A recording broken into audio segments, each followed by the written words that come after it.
Dear students, आप लोग का मेरे YouTube चैनल मैथ्स डाउटलेस में स्वागत है। आज हम लोग इस वीडियो में देखने वाले हैं CBSE board 2021 class 12 subject maths के सैंपल क्वेश्चन पेपर का पार्ट ए का सेक्शन ए का क्वेश्चन नंबर 1 से 8 तक का सॉल्यूशन। इस सेक्शन 1 में कुल 16 क्वेश्चन है, 1 से 16 तक। तो इस पार्ट में हम लोग 1 से 8 का सॉल्यूशन देखेंगे और फिर नेक्स्ट पार्ट में हम लोग 9 से 16 तक का सॉल्यूशन देखेंगे। तो चलिए शुरू करते हैं क्वेश्चन नंबर 1 से। क्वेश्चन ये है कि check whether the function f from r to r means real number to real number defined as fx equal to x cube is 1 1 और नोट। आपको चेक करके बताना है जो function fx equal to x cube दिया है वो 1 1 function है या नहीं है। तो देखिए एक ट्रिक आपको बता देते हैं कि कौन कौन सा फंक्शन 1 1 होगा और कौन कौन सा नहीं होगा। अगर रियल नंबर पे डिफाइंड है तो आप एग्जाम में तुरंत समझ जाएंगे और चेक करके बता देंगे। तो अगर आपका कोई फंक्शन रियल नंबर से रियल नंबर पे डिफाइन है तो fx इक्वल टू एक्स ले लीजिए, fx equal to x cube ले लीजिए, fx equal to x to the power 5 ले लीजिए। ये सारा फंक्शन जिस पे देखिए पावर ओड होगा वो सब 1 1 ही होता है, कंफर्म, ठीक है। और अगर इवेन दे दिया पावर, जैसे fx equal to x square दे दिया, fx equal to x to the power 4 दे दिया गया, तो ये सब इवेन पावर वाला फंक्शन जो होगा वो आपका 1 1 नहीं होता है। तो जो 1 1 नहीं होता है उसे कोई एग्जाम्पल लेकर के हमें दिखाना होता है कि ये 1 1 नहीं है। तो वो सवाल आएगा ऐसा, तो हम लोग सॉल्व करेंगे। अभी आपको ये समझ में आ गया होगा कि fx equal to x cube क्या है, 1 1 है।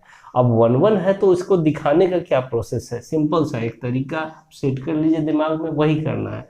तो आपको दो एलिमेंट अलग अलग x1 x2 मान के डोमेन में चलना होगा और उसका इमेज को आपको बराबर लेकर के चलना है, ठीक है। और सॉल्व करके दिखा देना है कि एलिमेंट भी बराबर। तब अगर ऐसा आप दिखा देते हैं तो आप कहेंगे कि फंक्शन 1 1 है, ठीक है। तो चलिए हम लोग सॉल्व करते हैं। कैसे सॉल्व करेंगे इस सवाल को, तो जो दिया है सबसे पहले लिख लीजिए, given that f is a function from r to r defined as fx equal to x cube, ठीक है। अब हमें मान लेना है दो elements, let x1 x2 belongs to r, और r किस में, डोमेन में। यहाँ पर ब्रैकेट में डोमेन लिख देंगे, कंफ्यूजन नहीं होना चाहिए, ये को डोमेन होता है, ये डोमेन होता है। तो डोमेन में मान लीजिए और सच दैट और इस तरह से माने हैं कि दोनों का इमेज बराबर है, यानी fx इक्वल टू x2 है। तब आपको सॉल्व करके x1 इक्वल टू x2 लाना है। तो देखिए अब डिफिनेशन के अकॉर्डिंग अगर fx equal to x cube है तो fx1 क्या हो जाएगा, यहाँ पे 1 रख देंगे तो यहाँ पे भी 1 आ जाएगा, यानी कि x1 का क्यूब हो जाएगा। और ये x2 है, अगर fx2 निकालना है आपको तो यहाँ x2 कर दीजिए, यानी x2 का क्यूब हो जाएगा। अब यहाँ से सॉल्व करके आपका आ जाएगा x1 equal to x2। Direct आप लोग लिखेंगे क्योंकि 1 मार्क्स वाला क्वेश्चन है, तो आपका यही कर देना है। क्योंकि अगर लॉन्ग में चलेंगे 2-3 लाइन और 4 लाइन करना होगा तब ये चीज़ आता है सॉल्व करके, लेकिन चूंकि 1 मार्क्स में है तो हमें उतना नहीं करना है, डायरेक्ट लिखेंगे, इसमें भी आपको फुल मार्क्स मिल जाएगा। तो हम दिखा दिए कि एलिमेंट भी क्या हो गया, बराबर हो गया, इमेज बराबर लेके चले थे। तो फाइनली लिख देंगे देयरफॉर f इज 1 1। ये आपका फाइनल आंसर हो गया। क्वेश्चन नंबर 1 का हम लोग और पार्ट देखते हैं। एक और क्वेश्चन इसमें दिया गया था। तो क्वेश्चन ये है कि how many reflexive relations are possible in a set a whose n a equal to 3, that means number of elements is equal to 3, ठीक है। कोई सेट है जिसमें नंबर ऑफ एलिमेंट्स कितना है, 3 है, तो उस पे आपका रिफ्लेक्सिव रिलेशन कितना हो सकता है। तो हमें इसको सॉल्व करना है, तो सिंपल आपको एक फार्मूला याद रख लेना है कि किसी भी सेट पर अगर नंबर ऑफ एलिमेंट्स n है तो उसका रिफ्लेक्सिव रिलेशन का फार्मूला ही होता है, उसे आपको अभी याद रखना है ऑब्जेक्टिव क्वेश्चन के लिए। और इस चीज़ को समझना ही कैसे होता है तो थोड़ा सा लॉन्ग प्रोसेस है समझाने के लिए, 6-7-8 मिनट का वीडियो बनाना पड़ेगा उस पर। अगर आप लोग समझना चाहेंगे तो इस पर कमेंट कीजिएगा, हम उस पर का भी वीडियो बना के अपलोड कर देंगे।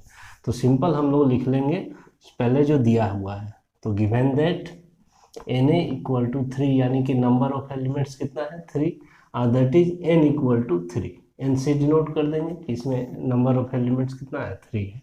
तो हम लोग लिखेंगे कि number of reflexive relations, number of reflexive relations in a set a is equal to कितना हो जाएगा, फार्मूला आपको देखिए याद रखना है, 2 to the power n square minus n होता है, ये आपको याद रखना है।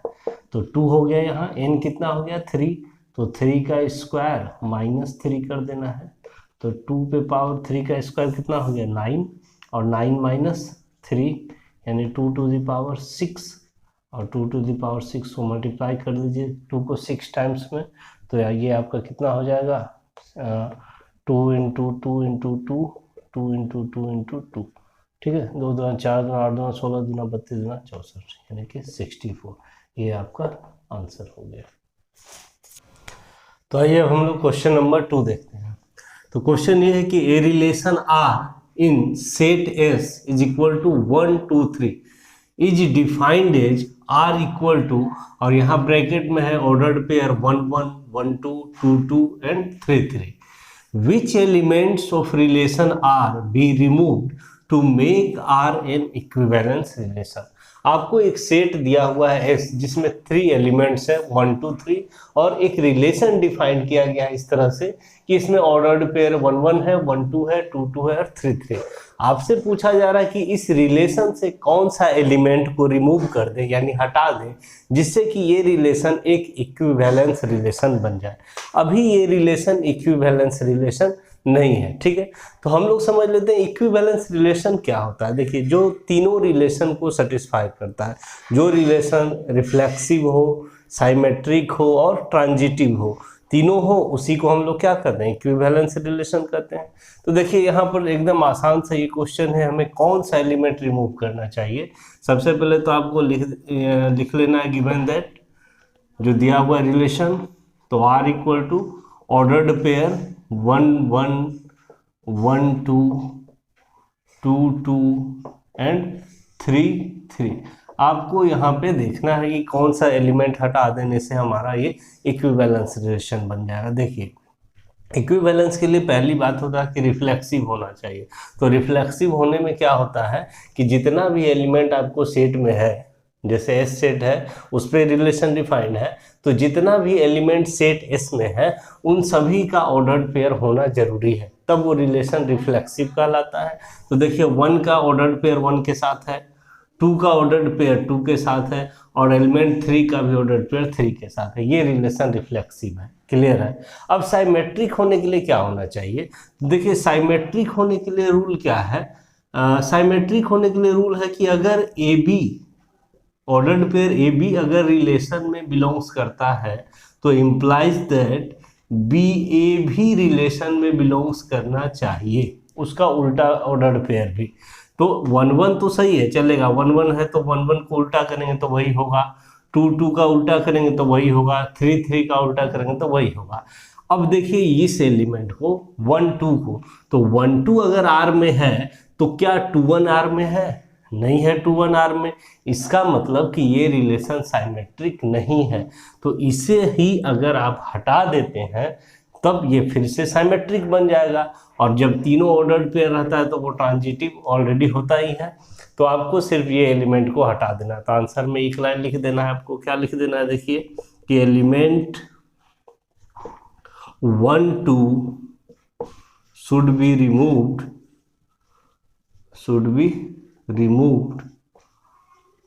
फ्रॉम आर, रिलेशन आर से, to make R an equivalence relation. बस हो गया, ये आपका कंप्लीट हो गया क्वेश्चन। चलिए तो क्वेश्चन नंबर 3 देखते हैं हम लोग।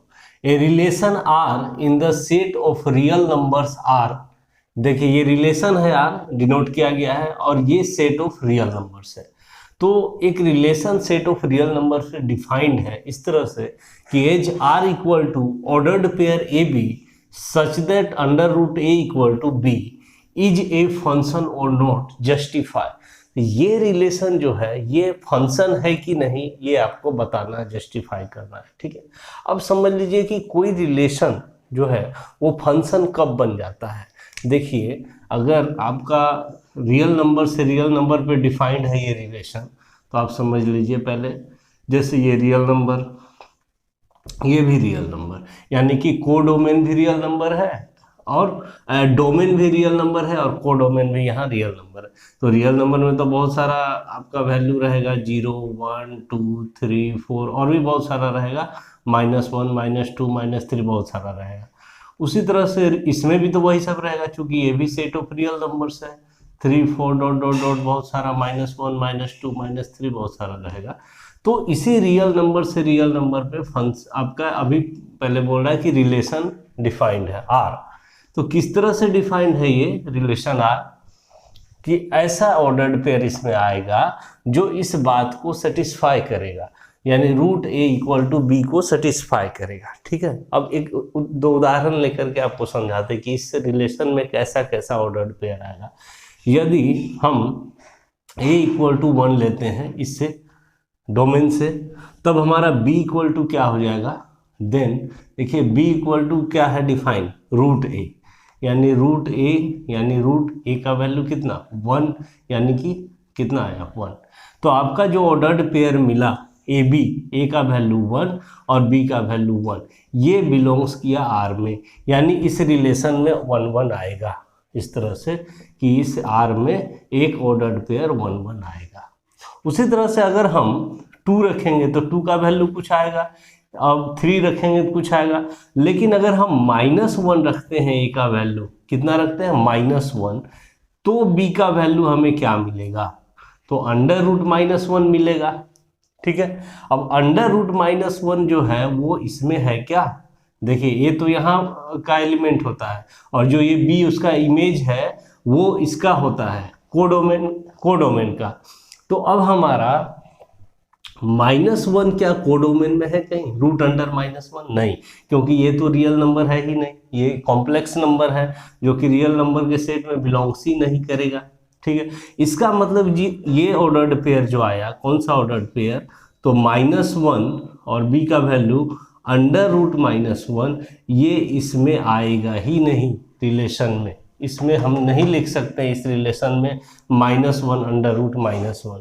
जबकि फंक्शन होने के लिए किसी भी रिलेशन को क्या होना चाहिए कि इसका प्रत्येक एलिमेंट का इमेज बनना चाहिए, कोई भी छूटना नहीं चाहिए। और डिटेल समझ लेते हैं, जैसे कि अगर दो सेट है, सेट ए और सेट बी, और फंक्शन कोई डिफाइंड है, इसमें एलिमेंट्स मान लीजिए ए बी सी है और इसमें 1 2 3 है, तो ए का इमेज अगर 1 बन रहा है, बी का इमेज 2 बन रहा है, अब मान लीजिए बी का ही इमेज 3 बन रहा है, तो सी तो बच गया, सी का इमेज नहीं बन रहा है यहाँ पर, तो सी का इमेज नहीं बन रहा है, तो ये रिलेशन तो है, ये रिलेशन आपका लिखा जाएगा, ए का 1 के साथ पेयर, बी का 2 के साथ पेयर, फिर बी का 3 के साथ पेयर, ये रिलेशन है, लेकिन ये फंक्शन नहीं है, note function.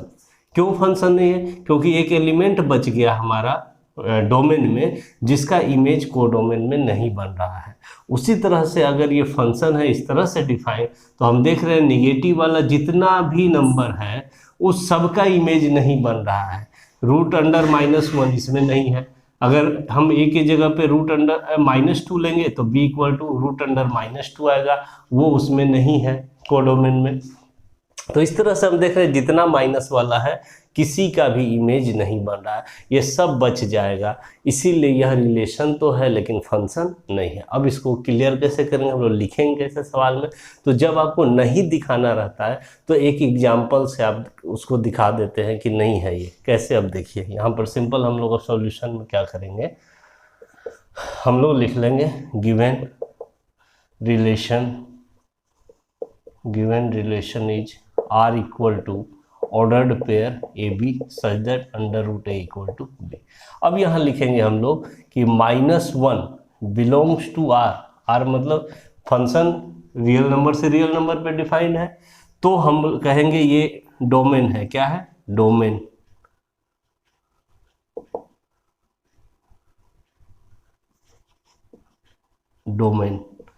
-1 belongs to R, किसमें, डोमेन में, बट its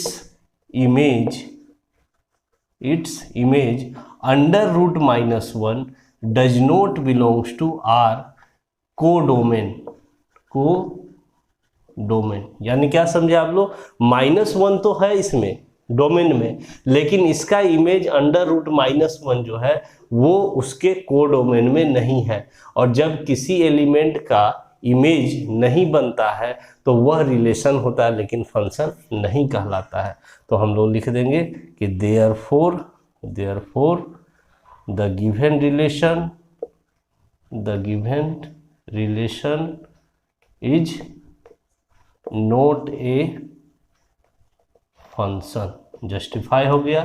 ये सब रफ वर्क है समझने के लिए, यहाँ आपका इतना ही लिखना है, आपका 1 मार्क्स कंप्लीट मिल जाएगा।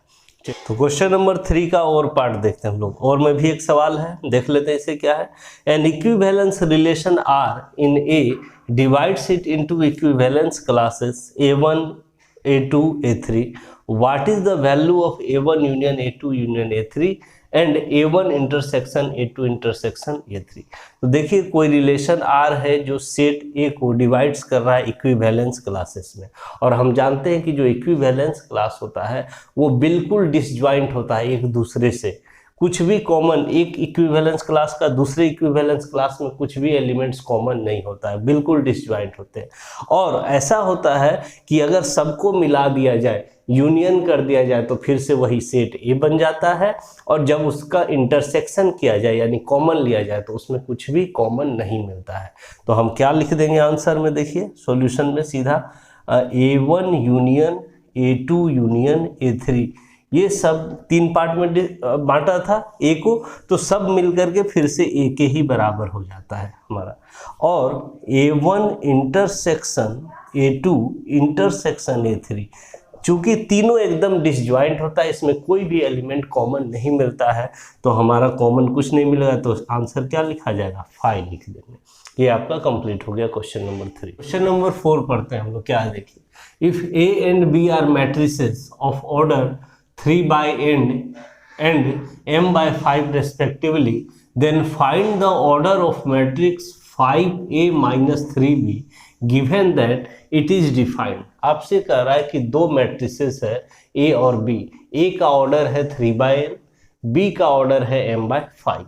तब आपसे कह रहा है कि तब इस मैट्रिक्स का ऑर्डर फाइंड कीजिए 5a माइनस 3b का, और गिवन दैट ये दिया है कि यह डिफाइंड है। डिफाइंड होने का मतलब क्या, कि ये दो मैट्रिक्स का डिफरेंस डिफाइंड है, ठीक है। डिफाइंड मतलब हम सब्ट्रैक्ट कर सकते हैं इसको, और कोई भी दो मैट्रिक्स को ऐड या सब्ट्रैक्ट हम लोग तभी कर सकते हैं जब दोनों का ऑर्डर एकदम इक्वल होता है, ठीक है। जैसे कोई भी अगर 2 by 2 का मैट्रिक्स है तो आप उसके साथ 2 by 2 का ही मैट्रिक्स ऐड कर सकते हैं या सब्ट्रैक्ट कर सकते हैं। कोई अगर 3 by 2 ऑर्डर का मैट्रिक्स है तो आप उसके साथ 3 by 2 ऑर्डर के मैट्रिक्स का ही एडिशन या सब्ट्रैक्शन कर सकते हैं। डिफाइन का मतलब यही होता है। तो अगर आपको इसका ऑर्डर पूछा है 5a माइनस 3b का, तो कैसे निकालेंगे, देखिए बहुत आसान सा क्वेश्चन है। सबसे पहले a का ऑर्डर क्या है, 3 by n लिख देते हैं। Given that order of a, ठीक है, ए मैट्रिक्स लिख देते हैं, या मैट्रिक्स ए इज कितना है, तो 3 by n है। Order of matrix B is m by 5, ये आपको दिया हुआ है। अब देखिए आपसे पूछ रहा है ये, तो A मैट्रिक्स का ऑर्डर अगर 3 by n है तो 5A मैट्रिक्स का ऑर्डर भी 3 by n होगा। क्यों? क्योंकि ये एक स्केलर नंबर है, तो स्केलर से हम किसी मैट्रिक्स को मल्टीप्लाई करेंगे तो उसका ऑर्डर तो चेंज नहीं हो जाएगा, उतना का उतना ही रहेगा। जैसे कि अगर हम कोई मैट्रिक्स है, मान लीजिए A इक्वल टू ABCD, अब हम कहेंगे कि इससे 5A निकालिए। अभी इसका ऑर्डर 2 by 2 है, तो 5A मतलब 5 से सारे एलिमेंट्स को मल्टीप्लाई कर देना, 5A 5B 5C और 5D। तो इसका ऑर्डर तो चेंज नहीं ना होगा, स्केलर से मल्टीप्लाई करने पे ऑर्डर चेंज नहीं होगा। तो अगर A का ऑर्डर इतना है तो 5A का भी ऑर्डर इतना ही होगा, तो लिख लेंगे therefore order of 5a is 3/n and order of 3b is m/5। इस दोनों मैट्रिक्स का भी ऑर्डर वही होगा, जो b का ऑर्डर होगा वही 3b का भी ऑर्डर होगा। अब ये डिफाइन है कह रहा है आपसे, और तब इसका ऑर्डर बताइए। तो हम लोग लिखेंगे कि 5a minus 3b matrix 5a minus 3b is defined only when, कब डिफाइंड होगा ये दो मैट्रिक्स का सब्ट्रैक्शन, जब ये दोनों मैट्रिक्स का ऑर्डर बराबर हो जाना चाहिए, क्योंकि जब तक बराबर नहीं होगा ना तो एडिशन कर सकते हैं ना ही सब्ट्रैक्शन। तो ये डिफाइन होने का मतलब कि सब्ट्रैक्शन कर सकते हैं, तो कब, जब दोनों का ऑर्डर इक्वल होगा, यानी कि order of 5a is equal to order of 3b। अब 5a मैट्रिक्स का ऑर्डर क्या है, 3/n है, और 3b मैट्रिक्स का ऑर्डर क्या है, m/5 है। यहाँ से अगर हम कंपेयर करें तो ये तो रो होता है और बाद वाला कॉलम होता है, और ये रो और ये कॉलम, तो 3 m के इक्वल हो जाएगा, यानी m equal to 3 and n equal to क्या हो जाएगा, 5 हो जाएगा। तो हम लोग अब कह सकते हैं फाइनली कि इसका ऑर्डर क्या हो जाएगा, m/n ही होगा, यानी 3/5 हो जाएगा। तो फाइनल आंसर लिख देंगे कि therefore order of 5a minus 3b is m/n, मतलब कि 3/5, यही आपका आंसर हो गया। क्वेश्चन नंबर 5 ये है कि find the value of a square where a is 2/2 matrix whose elements are given by. a एक 2/2 का मैट्रिक्स है जिसका एलिमेंट्स इस रूल के अकॉर्डिंग आपको लिखना है, और जब a फाइंड हो जाएगा तो आपको a स्क्वायर फाइंड कर लेना है, यानी a को ही a से मल्टीप्लाई कर लेंगे तो a स्क्वायर मिल जाता है। तो सबसे पहले बात आ रहा है कि मैट्रिक्स a फाइंड कर लेना। तो a मैट्रिक्स कैसे फाइंड करेंगे हम लोग, देखिए बहुत ही आसान है, इस रूल से, ये रूल आपको दिया गया है। तो एक पहले 2/2 का मैट्रिक्स है तो आप एक जनरल मैट्रिक्स मान लीजिए, तो लिख लेंगे a general matrix of order 2/2 is given by. General matrix क्या मानते हैं हम लोग, यानी एलिमेंट्स का नाम लिख लेते हैं, ऐसे a11, a12, a21 और a22, ये जनरल मैट्रिक्स हो गया।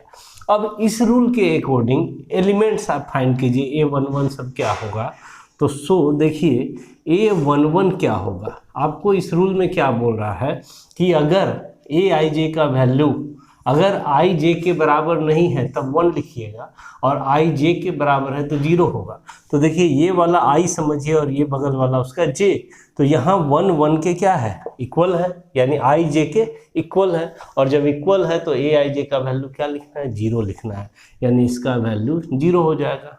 अब a12 का वैल्यू देखते हैं, तो यहाँ पर 1 जो है 2 के इक्वल नहीं है, यानी i j के इक्वल नहीं है, और जब i j के इक्वल नहीं है तो उसका वैल्यू आपको 1 लिखना है, लिख लिए हम लोग। उसी तरह से a21 दोनों इक्वल नहीं है, 2 और 1, तो इसका वैल्यू क्या हो जाएगा, इक्वल नहीं है तो 1। और फिर a22 में देखिए दोनों इक्वल है i और j, यानी कि इसका वैल्यू जब इक्वल है तो इसका वैल्यू क्या हो जाएगा, 0 हो जाएगा। इस तरह से हमें चारों एलिमेंट्स फाइंड कर लिए। तो देयरफॉर a इक्वल टू हमें क्या मिल गया, a11 0, a12 1, a21 1 और a22 0, आपको मिल गया मैट्रिक्स से। अब आपको फाइंड करना है a का square, that means a square का मतलब a इंटू a, यानी दोनों मैट्रिक्स को आपको मल्टीप्लाई कर देना है फिर से। तो 0 1 1 0 को मल्टीप्लाई कर दीजिए 0 1 1 0 से, और मैट्रिक्स को मल्टीप्लाई करने का रूल, ठीक है, क्या रूल होता है, देखिए हम जानते हैं कि इसका फर्स्ट रो को इसके फर्स्ट कॉलम से, फिर इसके फर्स्ट रो को इसके सेकेंड कॉलम से, ऐसे करके हम लोग करते हैं, और रिजल्ट जो आता है वो 2/2 का है दोनों, तो 2/2 का ही आएगा। चलिए तो इसका फर्स्ट रो ले लेते हैं हम लोग। इसका फर्स्ट रो में देखिए एलिमेंट क्या दिख रहा है आपको, 0 और 1 दिख रहा है, और इसका फर्स्ट कॉलम ले लीजिए, तो 0 इंटू 0 0 प्लस 1 इंटू 1 1 आ गया ये पहले पोजीशन पे। फिर सेकेंड पोजीशन पे तो 1 2 यानी पहला रो और सेकेंड कॉलम, फर्स्ट रो और सेकेंड कॉलम इससे करना है, तो 0 को 1 से करेंगे इंटू, तो 0 प्लस 1 को 0 से, तो 0 हो जाएगा। फिर आते हैं हम लोग इसमें, अब यहाँ पर के एलिमेंट को लाना है, तो यानी सेकेंड रो को अब फर्स्ट कॉलम के एलिमेंट से मल्टीप्लाई करके ऐड करते हैं, तो 1 को 0 से करेंगे तो 1 इंटू 0 0, और फिर 0 को 1 से 0 इंटू 1 0। फिर देखिए सेकेंड रो को सेकेंड कॉलम के एलिमेंट से, तो यहाँ 1 है और यहाँ 1 है, तो 1 इंटू 1 1 प्लस यहाँ 0 है, यहाँ 0 है 0, तो फाइनल आपका क्या आया, ये आ गया 1, ये आ गया 0, ये 0 और ये 1, और इसे ही हम लोग कहते हैं क्या, आइडेंटिटी मैट्रिक्स ऑर्डर 2 का। तो इसको हम आप लोग ऐसे I2 लिख सकते हैं। ये आपका आंसर हो गया कंप्लीट। क्वेश्चन नंबर 5 में और में भी एक क्वेश्चन दिया गया, उसे हम लोग देखते हैं। Given that A is a square matrix of order 3/3 and determinant of A equal to -4, find determinant of adjoint. आपको कह रहा है कि A एक स्क्वायर मैट्रिक्स है जिसका ऑर्डर 3/3 है, और डिटर्मिनेंट ऑफ A का भी वैल्यू आपको दिया गया है -4, तो आपको एडजॉइंट A का डिटर्मिनेंट निकालना है। ये एक ऑब्जेक्टिव क्वेश्चन के लिए प्रॉपर्टी ही है, आपको याद रखना चाहिए। ठीक है, क्या प्रॉपर्टी है देख लीजिए, इसी फार्मूला पे इसको बना देना है। If A is a non singular matrix, यानी अगर कोई एक नॉन सिंगुलर स्क्वायर मैट्रिक्स है, ठीक है, और जिसका ऑर्डर आपको क्या है, n है। n कहने का मतलब ही स्क्वायर मैट्रिक्स है, क्योंकि n/n मतलब वही हो जाएगा, जैसे 2 ऑर्डर बोलता है स्क्वायर मैट्रिक्स, तो 2/2 अंडरस्टूड समझ लेते हैं हम लोग। तो A is a non singular matrix of order n order का कोई एक नॉन सिंगुलर मैट्रिक्स है, तो determinant of adjoint A equal to होता है determinant of A to the power n-1। तो बस इसी फॉर्मूला को आपको याद रखना है, इसी पर हम लोग सॉल्व कर लेंगे। तो सबसे पहले आपको देखिए क्या दिया है कि A एक स्क्वायर मैट्रिक्स है जिसका ऑर्डर 3/3 है, तो ऐसा है, मान लीजिए एक स्क्वायर मैट्रिक्स है जिसका ऑर्डर 3/3 है, तो दैट इज यहाँ n का मान हो गया 3, n का वैल्यू क्या हो गया 3। अब आपको ये भी दिया हुआ है determinant of A equal to -4, ये भी दिया हुआ है, आपको ये फाइंड करना है। तो हम लोग लिखेंगे कि now adjoint of A, determinant of adjoint of A is equal to determinant of A to the power n-1, ये फार्मूला ही होता है। तो डिटर्मिनेंट ऑफ A आपको कितना दे दिया है, -4 रख देंगे यहाँ पर, और n-1, n का वैल्यू हो गया 3 -1 यानी -4 टू द पावर 2, एंड ये हो गया 16। तो ये आपका कंप्लीट आंसर हो गया। तो क्वेश्चन नंबर 6 ये है कि लेट A इक्वल टू, एक आपको मैट्रिक्स दिया हुआ है जिसका एलिमेंट्स Aij से डिनोट किया गया है। B a square matrix of order 3/3 and determinant of A equal to -7, find the value of A11 A21 plus A12 A22 plus A13 A23 where Aij is the cofactor of the element Aij।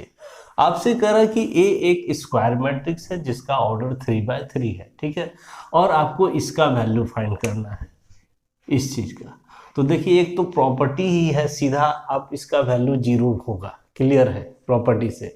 Property क्या कहता है कि कोई अगर एक matrix है, ठीक है, और मैट्रिक्स का अगर आप किसी भी रो का एक रो ले लीजिए, उस रो के सारे एलिमेंट्स को उसी रो के कोफैक्टर के साथ मल्टीप्लाई करके ऐड करते हैं, तो उसका वैल्यू जो होता है वो उसके डिटर्मिनेंट के वैल्यू के बराबर आ जाता है।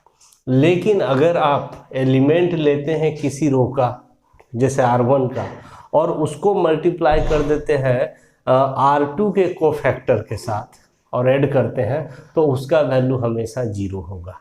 अब जैसे कि यहाँ पर आपको देखिए element A11 A12 A13 R1 का होता है, और कोफैक्टर लिया गया है A21 दूसरे रो का A22 और A33, और ऐसा कंडीशन जब होगा सीधा इसका वैल्यू क्या होता है 0 होता है।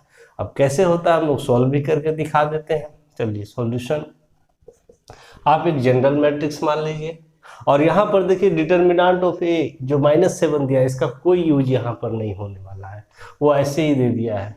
तो चलिए सॉल्व करते हैं इसे। ले लेते हैं हम लोग, लेट ए इक्वल टू एक जनरल मैट्रिक्स ऑर्डर 3×3 का मान लीजिए।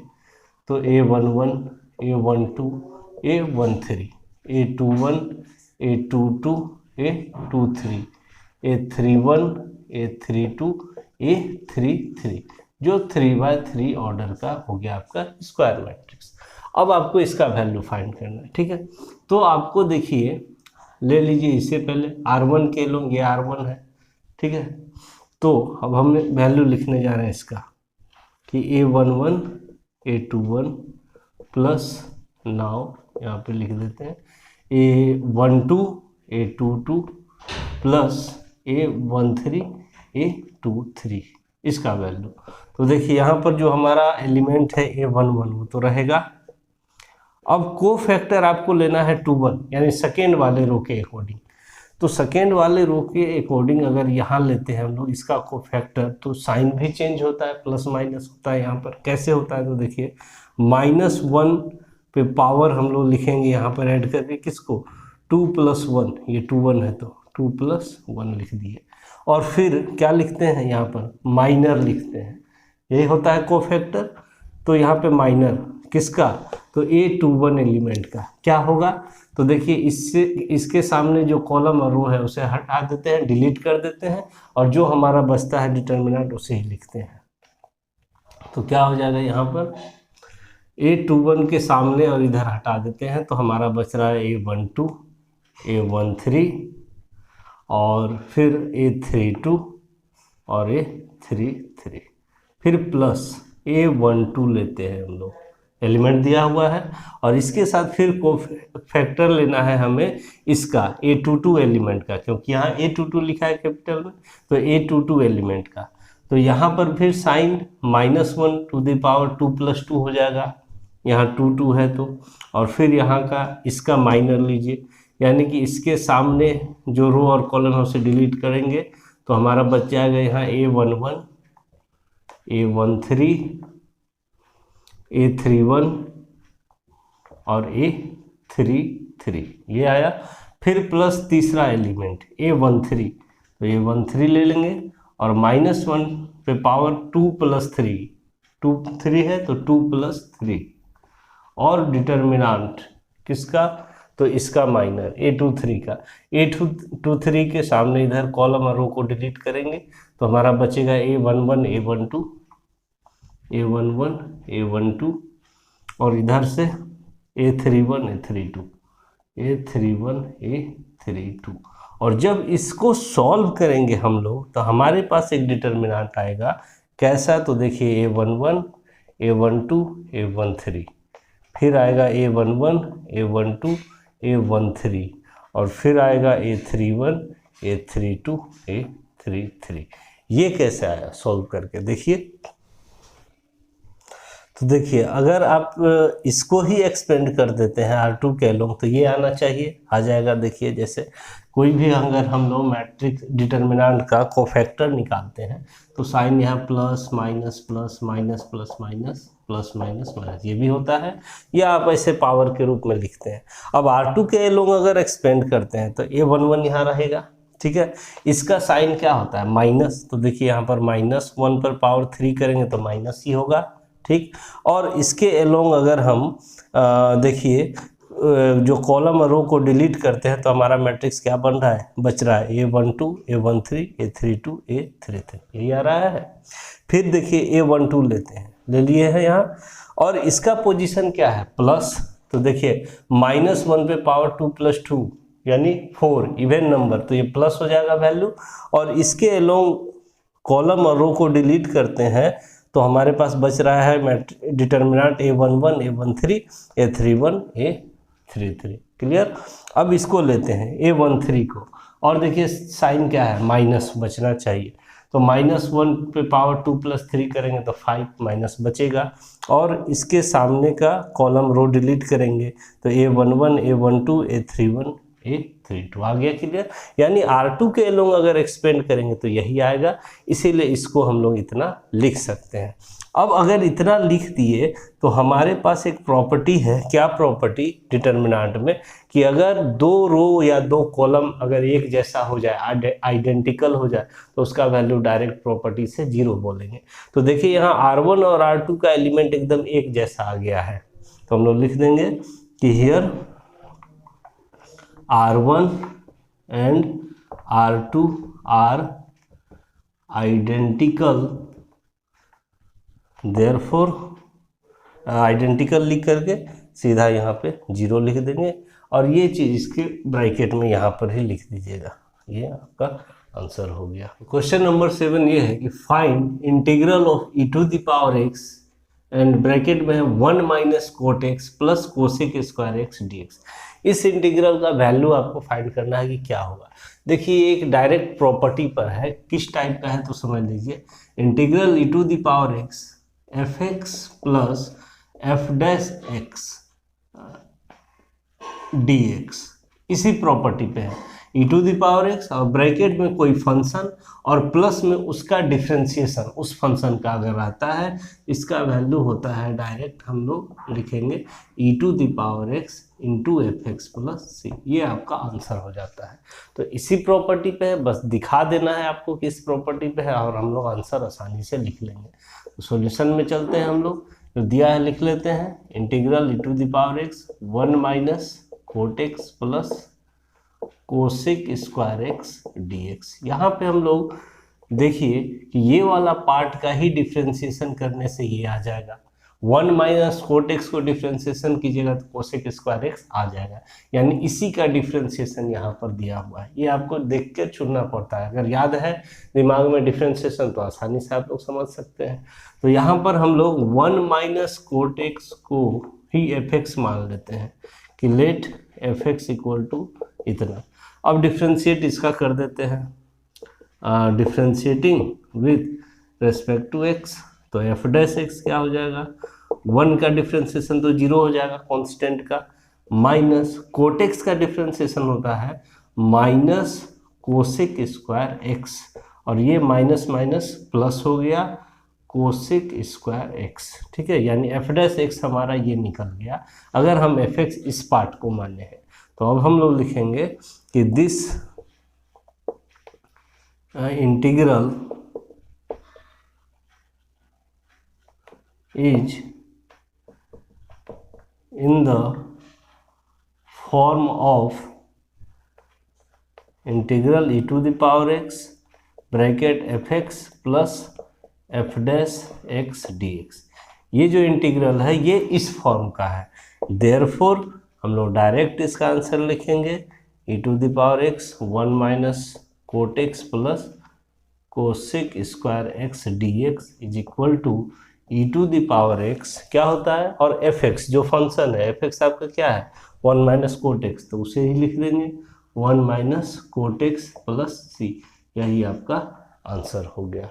तो क्वेश्चन नंबर 7 के और में भी एक क्वेश्चन आपको दिया गया है, इवेल्युएट, ये डिफिनिट इंटीग्रल से क्वेश्चन है।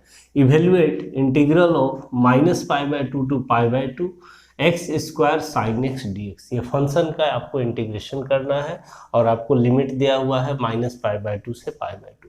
देखिए अगर हम प्रॉपर्टी का यूज कर ले तो ये एकदम आसानी से ये सवाल बन जाएगा 2 मिनट में। प्रॉपर्टी क्या होता है, देखिए integral -a to a f x dx का वैल्यू दो तरह से आता है।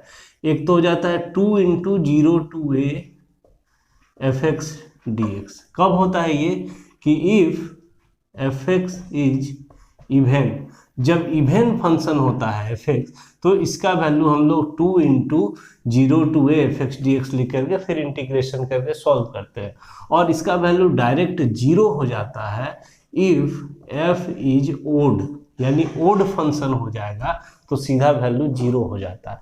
तो हमें जो फंक्शन दिया है इसे चेक कर लीजिए कि ये इवन है या ओड है। ठीक है, अब ये चेक कैसे होता है, तो अगर f माइनस एक्स का वैल्यू एफ एक्स आ जाता है तो अब हम लोग कहेंगे कि ये इवन फंक्शन है, और अगर f माइनस एक्स का वैल्यू माइनस एफ एक्स आ जाता है तब हम लोग कहते हैं कि यह एक ओड फंक्शन है। तो हम लोग चेक करते हैं यहाँ पर सॉल्यूशन में, पहले लिख लेते हैं -π/2 to π/2 x square sine x d x. ठीक है, तो अब हम लोग यहाँ पर जो फंक्शन दिया है उसके मान लेते हैं कि let f x equal to x square sine x. ठीक है, और निकालेंगे अब एफ माइनस एक्स का वैल्यू, यानी जहाँ जहाँ अब एक्स है वहाँ माइनस एक्स लगा देंगे, तो माइनस एक्स का स्क्वायर हो जाएगा और ये साइन माइनस एक्स हो जाएगा। तो माइनस एक्स का होल स्क्वायर तो प्लस एक्स स्क्वायर हो जाएगा, और साइन माइनस थीटा होता है माइनस साइन थीटा ट्रिगोनोमेट्री के रूल से। तो ये हो जाएगा माइनस साइन एक्स, और ये अब finally plus minus minus x square sine x आ गया, यानी माइनस एफ एक्स आ गया। एफ माइनस एक्स बराबर माइनस एफ एक्स आ गया, यानी कि यह ओड फंक्शन हो गया। ठीक है, clearly f x is odd function. क्या हो गया? Odd function. और अगर ओड फंक्शन हो गया तो प्रॉपर्टी से डायरेक्ट इसका वैल्यू क्या हो जाएगा? 0 हो जाएगा। Therefore integral of -π/2 x square sine x d x is equal to 0। ये आपका आंसर हो गया। तो क्वेश्चन नंबर 8 देखते हैं हम लोग। Find the area bounded by y equal to x square the x axis and the lines x equal to -1 and x equal to 1। ये एप्लीकेशन ऑफ इंटीग्रल का क्वेश्चन है, जहाँ पर हमें कर्व से जो घिरा हुआ एरिया होता है एक्स एक्सिस से और लाइंस के द्वारा, उसका हमें एरिया इंटीग्रेशन का यूज करके निकालना होता है। कैसे निकालेंगे? देखिए, ऐसे सवाल में सबसे पहले आपको फिगर बना लेना जरूरी है। फिगर बना लेंगे तो आपको बहुत सारा चीज़ समझ में आ जाएगा कि कैसे एरिया हमें निकालना है। तो फिगर बनाने में किसका कर्व ड्रॉ करेंगे? जो फंक्शन दिया रहता है उसी का कर्व ड्रॉ करना है। तो यहाँ पर फंक्शन आपको क्या दिया हुआ है? Given that y equal to x square, ये फंक्शन दिया हुआ है, कर्व दिया हुआ है। ये कर्व और एक्स एक्सिस और ये दो लाइन x इक्वल टू -1 और x इक्वल टू 1, इससे जो घिरा हुआ क्षेत्र होगा, एरिया होगा बाउंडेड, वो उसी का आपको क्षेत्रफल यानी एरिया निकालना है। ठीक है, कैसे निकालेंगे? पहले फिगर समझ लीजिए। फिगर के लिए हम लोग x एक्सिस और y एक्सिस को ड्रॉ कर लेंगे। ये हमारा हो गया x एक्सिस, ये हो गया y एक्सिस। अब y equal to x square का जो ग्राफ होता है वो ओरिजिन से पास करता है, ये आपको याद रखना चाहिए। ऐसे इस तरह का बनता है कुछ, जो ओरिजिन से पास करके इधर ऊपर की ओर खुला रहता है, एकदम दोनों तरफ सेम इक्वल बनता है इस तरह का। ठीक है, यहाँ पे 0 ओरिजिन होता है। अब यहाँ पे देखिए x पर कहीं पॉजिटिव में 1 होगा, इधर में मान लीजिए निगेटिव में 1 होगा। ठीक है, अब आपका जो एरिया है, ये कर्व बन गया आपका यहाँ से यहाँ तक। अब कह रहा है कि एक्स एक्सिस, ये कर्व एक्स एक्सिस और ये जो दो लाइन, कौन सा लाइन? तो यही लाइन हो गया x इक्वल टू -1, और ये लाइन अगर हम लोग ड्रॉ कर दे तो यही लाइन हो गया x इक्वल टू 1। ये दो लाइन एक्स एक्सिस और ये कर्व के द्वारा घिरा हुआ एरिया क्या दिख रहा है आपको? इधर और इधर इतना दिख रहा है। इसी जो बाउंडेड एरिया आपको दिखा, इसी का आपको क्या निकाल देना है? क्षेत्रफल निकाल देना है, एरिया निकाल देना है। कैसे निकालेंगे? देखिए, समझिए। यहाँ पर इसमें हम लोग एक स्ट्रिप काटते हैं, एक स्ट्रिप ऐसे लंबा सा ले लेते हैं। ठीक है, जिसका लेंथ क्या है? y एक्सिस की ओर है तो y लेंथ हो जाता है, और विड्थ जो चौड़ाई है उसको हम लोग dx मान लेते हैं। ठीक है, और अब इसका एरिया निकालते हैं। तो देखिए क्या लिखेंगे, कौन सा एरिया हो जाएगा? इधर का देखिए पार्ट, अगर हम यहाँ नाम नेमिंग कर दे कुछ भी, ओ है, ए है, यहाँ बी कर देते हैं, तो ओ ए बी का एरिया जो आपको दिख रहा है उतना ही इधर है, क्योंकि x इक्वल टू 1 और x इक्वल टू -1 दोनों डिस्टेंस क्या होगा? एकदम इक्वल। यानी कि ये एरिया इधर का और इधर का एरिया दोनों एकदम इक्वल है। तो आप किसी एक का निकाल के उसे 2 से मल्टीप्लाई कर दीजिए, आपका आंसर आ जाएगा। और या चाहें तो यहाँ से यहाँ तक का भी निकाल दें, -1 से +1, तो भी आपका आंसर आएगा। तो उससे इजी पड़ता है कि हम आधा का निकाल के 2 से मल्टीप्लाई कर दें। तो यहाँ पे लिखेंगे हम लोग सॉल्यूशन में, देखिए क्या चीज़ लिखेंगे।